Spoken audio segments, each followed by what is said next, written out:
కడియం శ్రీహరి గారు కేసీఆర్ గారికి సరిసమానమైన ప్రజా జీవితంలో నుంచి వచ్చిన ప్రజాప్రతినిధి. ఎవరు కూడా నేను ఆన్ రికార్డ్ నేను చెప్తున్నా, కడియం శ్రీహరి గారి నిబద్ధతను నిజాయితీని ఈ దేశంలోనే ఎవరు ప్రశ్నించజాలరు. నిజాయితీతో కూడుకున్న నిక్కచ్చిగా వ్యవహరించే ప్రజాప్రతినిధి. ఎన్నో మంత్రి పదవులు చేపట్టిన అవినీతి మచ్చలేని మంత్రిగా పనిచేసాడు.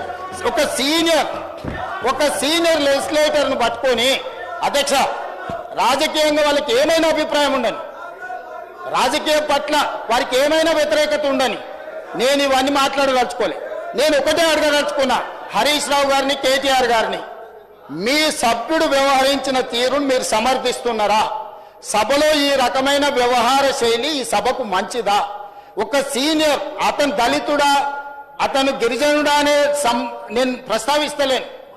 అతను ఈ సభలో నాకు తెలిసి చాలా సీనియర్ మోస్ట్లలో ముగ్గురునో నలుగురునో తీసుకుంటే కడియం శ్రీహరి గారు ఒకరు. వారి సీనియారిటీ, వారి అనుభవము, వారి నిజాయితీ, వారి చదువు ఈ రోజు అక్కడ నిలబడి ఒక సూచన చేస్తే ఇంత అసభ్యకరంగా, ఇంత అసహ్యకరంగా ఎవరైనా వ్యవహరిస్తే ఈ వ్యవహారాన్ని హరీష్ రావు గారు, కేటీఆర్ గారు సమర్థిస్తారా? ఇది మీ పార్టీ విధానమా? ఈ విధానాన్ని మీరు ప్రోత్సహించదలుచుకున్నారా? రేపు కడియం శ్రీహరి గారికి జరిగిన అట్లాంటిది ఒకవేళ చంద్రశేఖరరావు గారికి జరిగితే మీరు ఆమోదిస్తారా?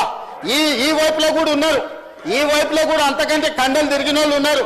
రాజ్ ఠాకూర్ ఉందా? రాజ్ ఠాకూర్ ఒకసారి నిలబడు. మా దగ్గర కూడా కండలు తిరిగిన వాళ్ళు ఉండరు అధ్యక్ష.